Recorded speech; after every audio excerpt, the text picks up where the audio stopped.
너는 조각목으로 상을 만들되 길이는 2규빗, 너비는 1규빗, 높이는 1규빗 반이 되게 하고 순금으로 싸고 주위에 금테를 두르고 그 주위에 손바닥 넓이만한 턱을 만들고 그 턱 주위에 금으로 테를 만들고 그것을 위하여 금고리 4셋을 만들어 그 4발이 4모퉁이에 달되 턱 곁에 붙이라. 이는 상을 맬 채를 꿰을 것이며 또 조각목으로 그 채를 만들고 금으로 싸라. 상을 이것으로 맬 것이니라.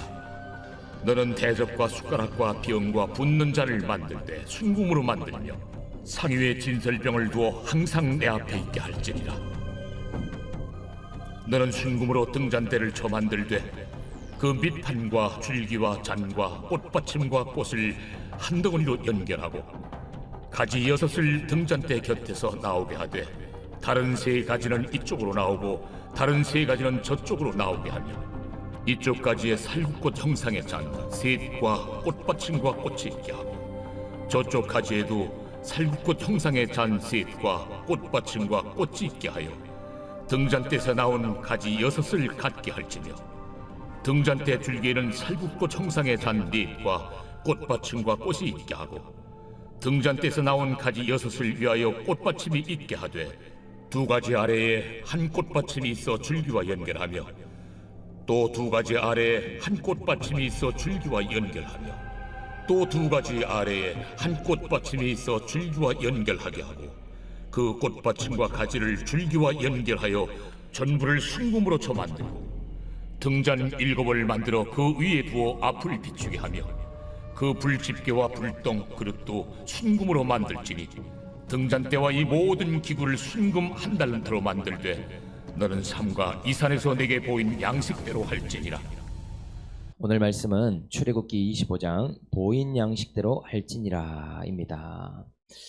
여러분, 과거를 돌아볼 때 왜 그런 시간이 필요했을까? 정말 이해가 안 되는 그런 시간들이 있죠.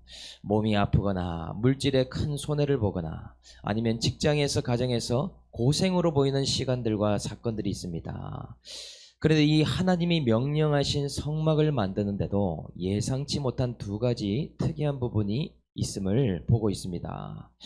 한 가지는 성막을 만드는데 전혀 생각지 못하게 지대한 도움을 끼친 경험이 있는데 그것이 뭐냐? 애굽의 노예 시간이었더라. 어떻게 그럴 수가 있느냐? 이때 당시에 물건이든지 형상이든지 금으로 싸는 기술은 어느 나라에 있었는가? 이집트에 있었다는 것이죠. 애굽에서의 시간이 너무나 괴롭고 잃은 것만 있었던 것 같은데 보니까 그것도 아니더라는 것입니다. 도리어 하나도 버리지 않으시고 하나님이 애굽에서의 노예 시간까지도 다 사용하고 성막을 짓는데 사용시키는 것을 볼 수 있더라.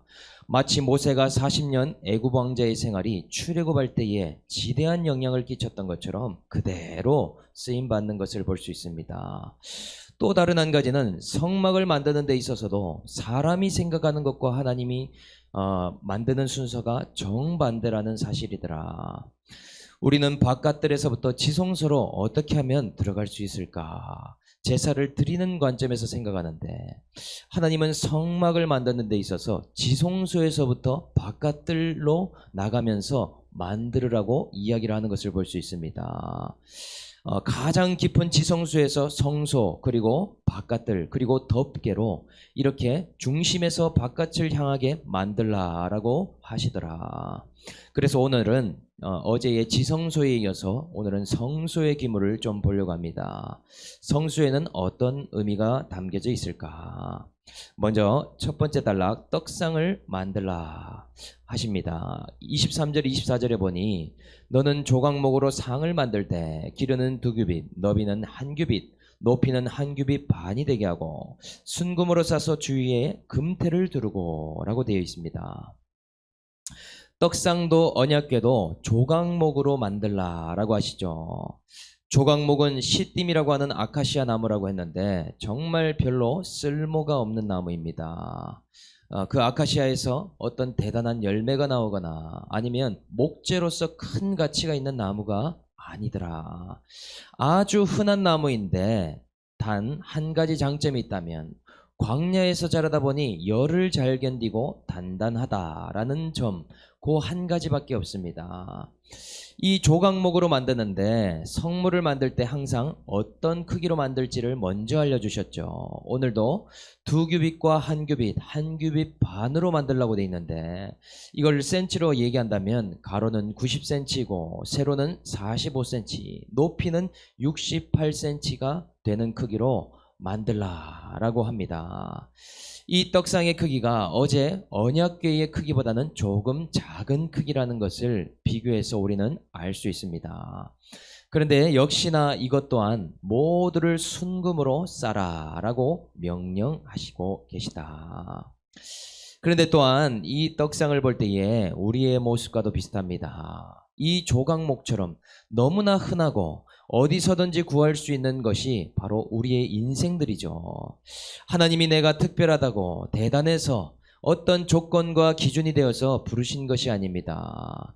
내가 아니어도 쓸 사람은 많고 다른 사람 불러다가 사용하셔도 할 말이 없는 것이 우리의 인생입니다. 그런데 그런 아무것도 이유 없는 자를 성막 안으로 불러주고 계신 것은 하나님의 사랑이신 것이죠. 먼저는 아카시아 나무가 잘리는 듯한 건강이나 물질이나 관계나 숱한 고난을 주시면서 하나님의 성소로 부르시는 일들이 있게 됩니다. 저 역시도 이 건강의 사건으로 잘리는 듯한 고통을 통해 성소 안으로 부름을 받게 되었죠. 그런데 이렇게 볼품없고 하나님 편에 쓸모없는 우리들이지만 하나님은 어떻게 사용하시기를 원하시냐. 그냥 두면 땔감밖에 될 것 없는 사막에서 불타고 광야에서 메말라 죽을 인생인데 정금 같은 믿음으로 둘러지게 하시기를 원하더라. 과거의 조각목이었는지 조각목의 모습은 온데간데 없고 믿음으로 사면이 싸매짐으로 금체로 변화시켜서 사용하기를 원하시더라는 것입니다.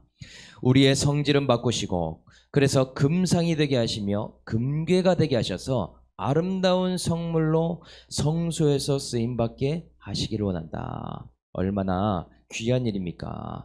그래서 별 인생이 아니었는데 별같이 빛나는 인생으로 바뀌게 됩니다. 정말 별 볼 일 없는 인생이었는데 존귀한 인생으로 바꿔주시고 연약한 자였는데 믿음으로 싸져서 강건한 자가 되도록 빚어가고 만들어가고 계신다. 정말 놀라운 은혜를 우리들이 받고 있다라는 사실입니다. 그런데 이 떡상이 언약궤와도 좀 닮은 부분이 있습니다. 그것이 26절, 27절에 나오는데 그것을 위하여 금고리 넷을 만들어 그 네 발 위 네 모퉁이에 달되 턱 곁에 붙이라. 이는 상을 맬 채를 깰 곳이며. 언약궤와 떡상은 하나는 지성소에 있고 하나는 성소에 있는 그런 성물입니다. 그런데 이 둘의 공통점이 한 가지가 있는데 이 둘 모두가 맬 수 있도록 제작했다라는 사실이죠. 여기도 보면 금고리를 네 모퉁이에 만들어서 상을 맬 채를 꿰라라고 명령하십니다. 그러니 언약궤와 떡상은 같이 매는 것을 통해서 이동을 하는데 만약 조각목이 아니라 금으로 떡상을 만들었다라면 어떻게 되겠습니까? 너무나 무거워서 이동하기도 무겁고 들기도 너무나 힘들게 되겠죠.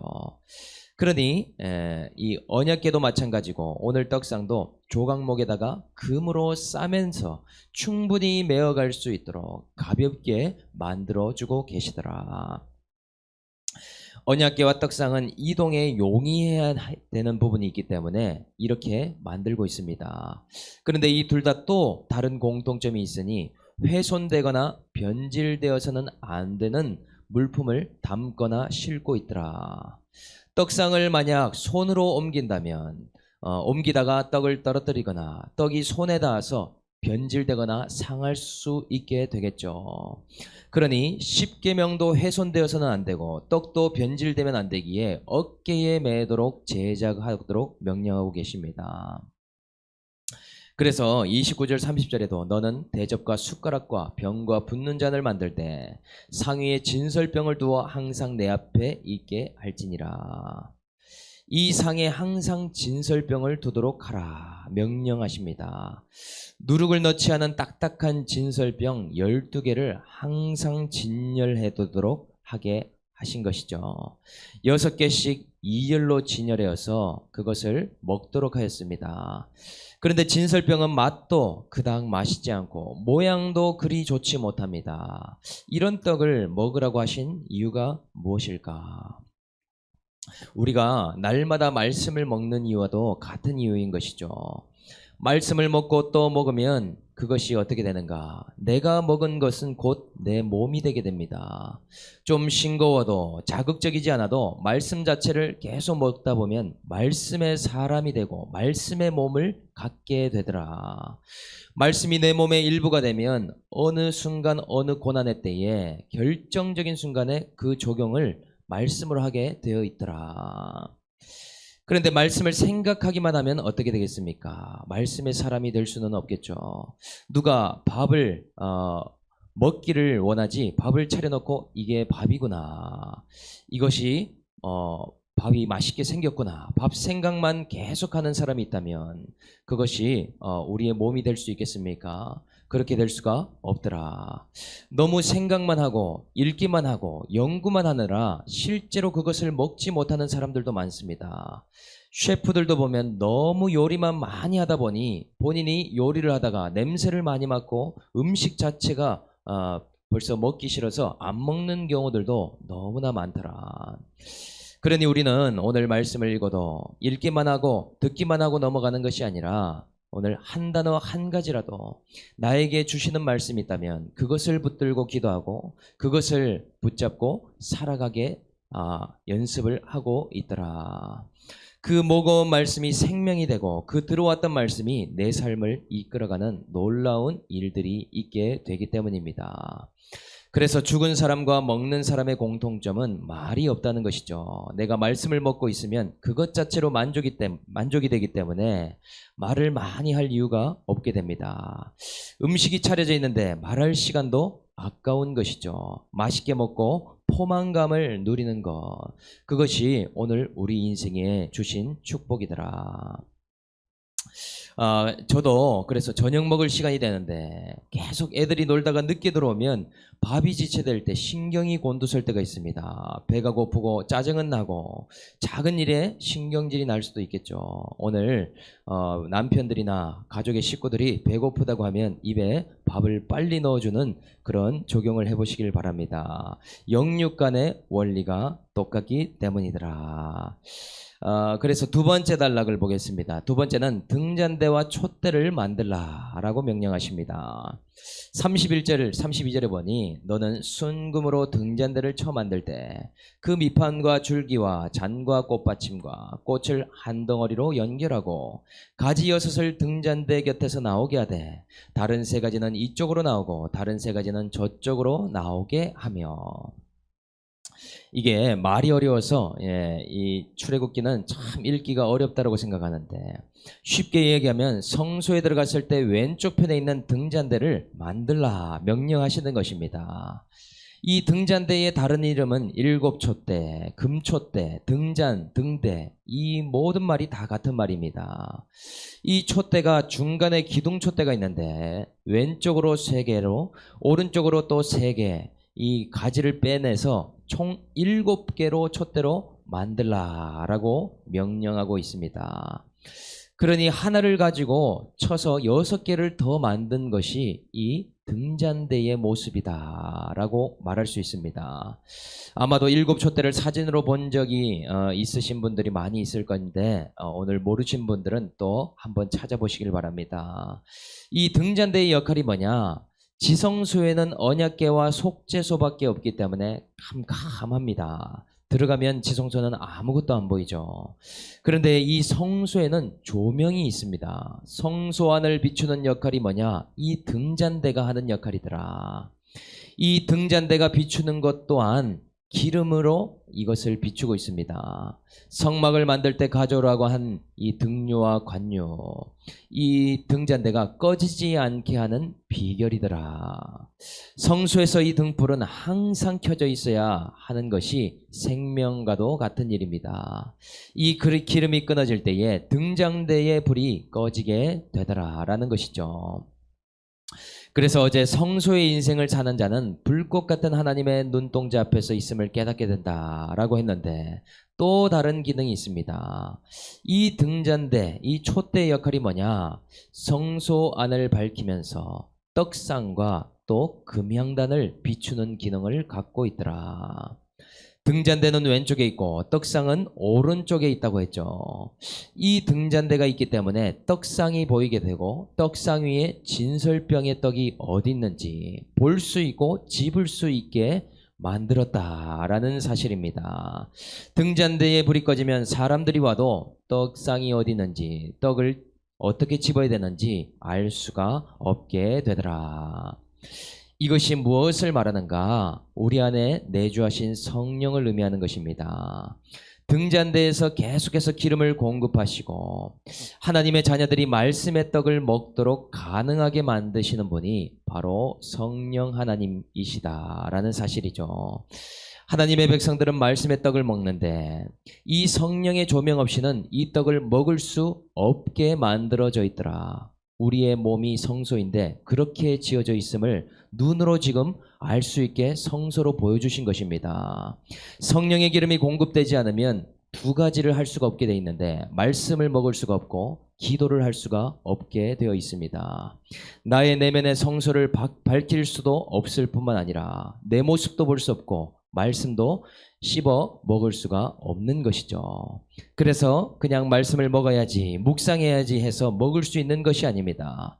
성령의 빛이 비치게 될 때에 나의 내면의 죄악들을 회개하게 되고 또 빛이 있는 가운데 함께 일어나는 일이 이 말씀의 떡이 계속 공급되어지는 일이 있게 되는 것이죠.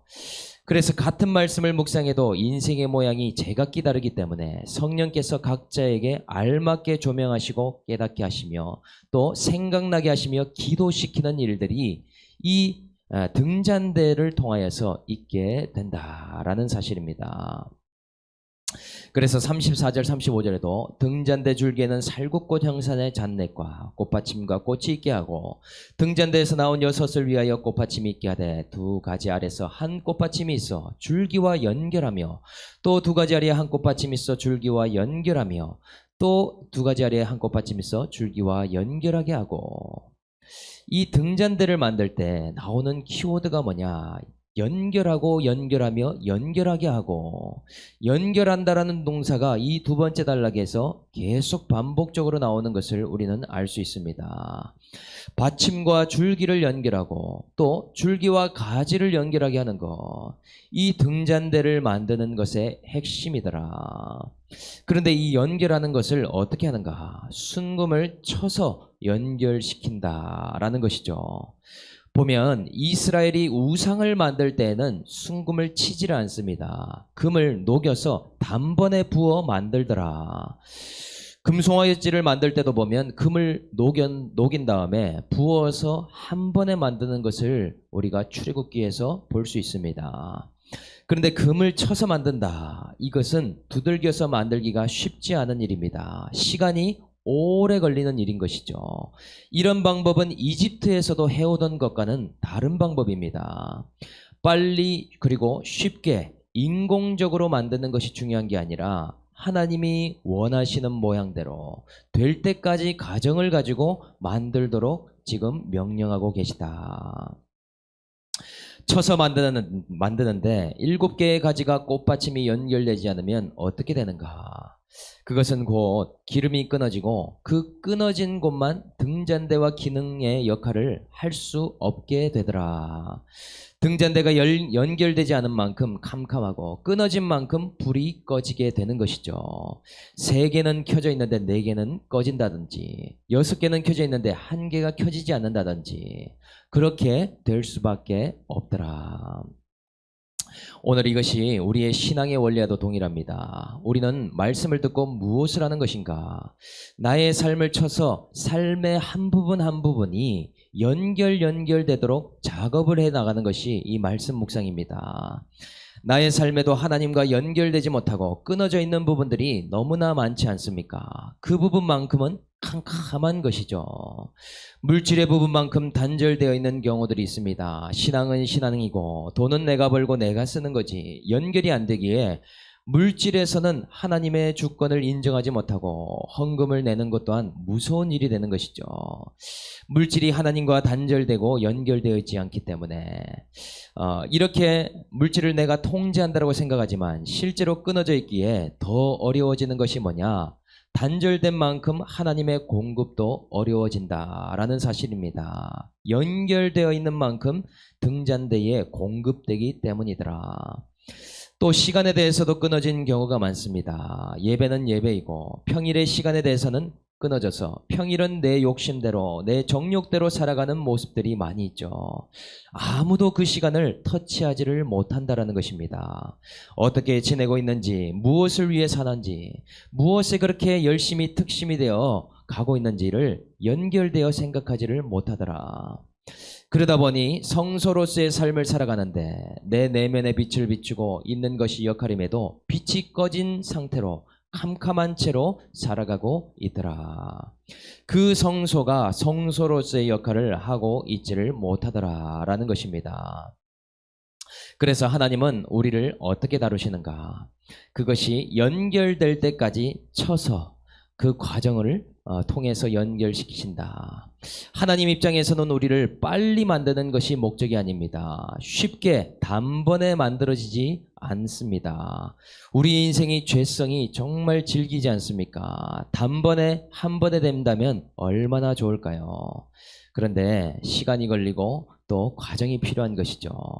만약 단번에 우리를 그렇게 만들고자 했다면 인공적인 그런 기계로 만들어서 그냥 한다면 제일 편한 일이겠죠.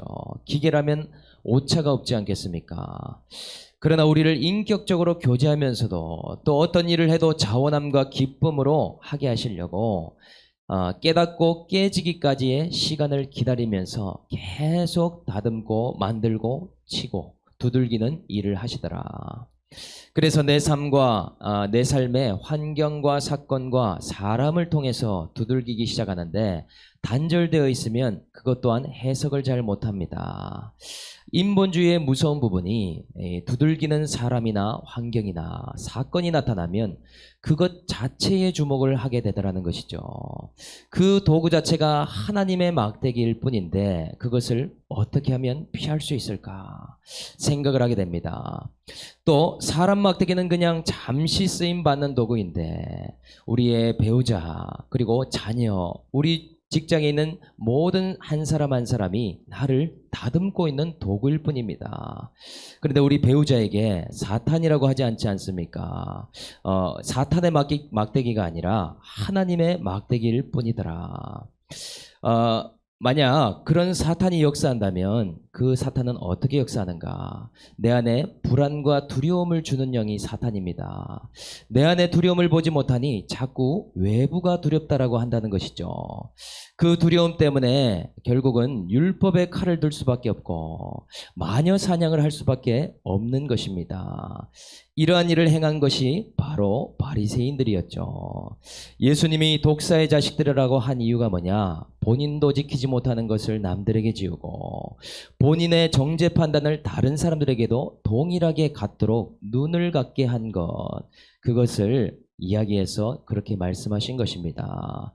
이것이 바리새인들이 속은 것이고 이것이 진짜 사단이 하는 일에 동참을 하는 일이라는 것을 몰랐다라는 것이죠.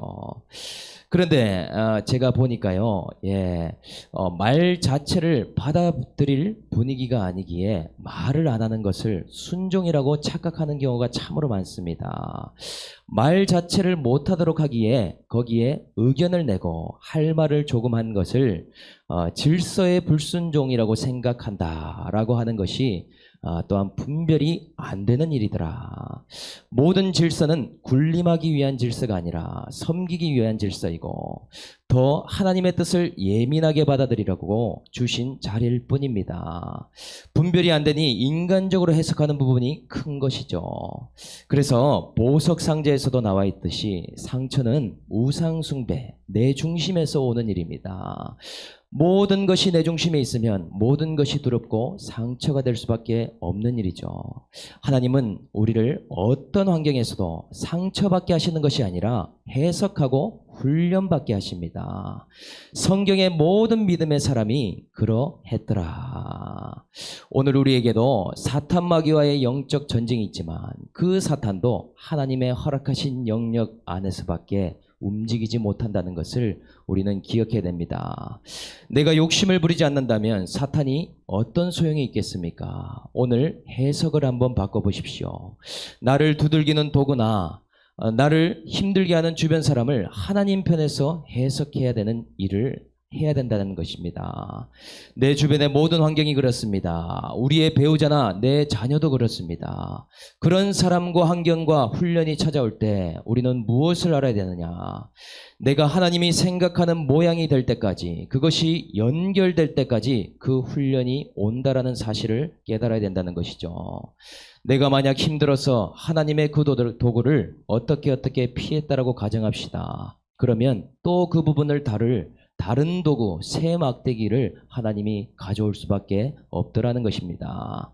내가 쳐서 연결되지 않고 하나님의 뜻하신 양식대로 바뀌지 않는다면 훈련과 연단은 계속 오게 되는 것입니다. 그러니 오늘 우리는 무엇을 해야 되겠습니까? 이제는 사람 탓, 환경 탓을 내려놓고 저 사람이 문제다라는 것이 아니라 사람을 주목하는 이상한 해석을 내려놓아야 되는 것입니다. 그것이 구속사로 가는 그런 해석의 길이더라. 그래서 오늘 말이 길어졌지만 오늘의 결론이 뭐냐? 39절 40절에 나오고 있습니다. 등잔대와 이 모든 기구를 순금 한 달란트로 만들 때 너는 삼과 이 산에서 내게 보인 양식대로 할지니라. 너는 삼가 보인 대로 양식대로 만들라. 오늘 우리의 인생의 목적은 성소를 만들고 성막을 짓는 인생을 사는 것입니다. 그런데 어떻게 지어야 되는가? 내게 보인 양식대로 하나님이 말씀하시고 명령하신 대로 지어가야 된다. 내 생각대로 지어가면 꽝입니다. 내 뜻과 내 계획을 하나님의 뜻이라고 우겨도 안 됩니다. 정말 이것이 나에게 말씀하신 양식이 맞는가? 또 묻고 걸어가도 틀릴 가능성이 많더라는 것이죠. 왜냐? 우리는 죄성이 많고 욕심이 가득하기 때문입니다. 그래서 오늘도 매일 말씀으로 이 말씀을 묵상하는 이유는 보인 양식대로 우리의 성소를 지어가야 되기 때문에 오늘 이 말씀을 통해서 하나님의 성소를 잘 지어갈 수 있는 저와 여러분들이 되기를 주님의 이름으로 축복합니다. 적용 질문 드리겠습니다. 믿음으로 살지 못해서 초라하고 볼품없다고 생각되는 모습은 무엇입니까? 매일 성령의 빛 가운데에 말씀을 잘 먹고 있습니까? 말씀을 생각만 합니까? 나를 연결되게 하시려고 치고 있는 환경과 사람은 무엇인가요? 오늘 말씀을 생각하면서 제가 한번 기도하겠습니다. 하나님 아버지, 저는 조각목과 같이 볼품없고 쓸모없으며 흔한 인생이었습니다. 그렇게 저를 이유 없이 사랑해 주셨음에도 제가 성소인지 알지 못하고 캄캄한 인생으로 살아가고 있었습니다. 성년의 등잔대는 꺼뜨려버리고 말씀과 기도가 죽은 상태로 살아왔습니다. 그런 저에게 사건으로 두들기고 사람으로 치심으로 이제는 양식대로 지어져 가라고 명령하고 계십니다.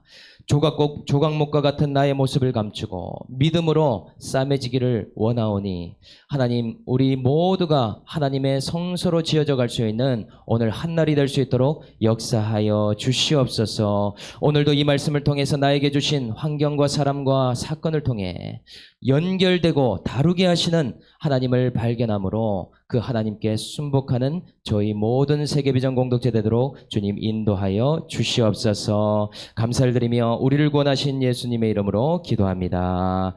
아멘.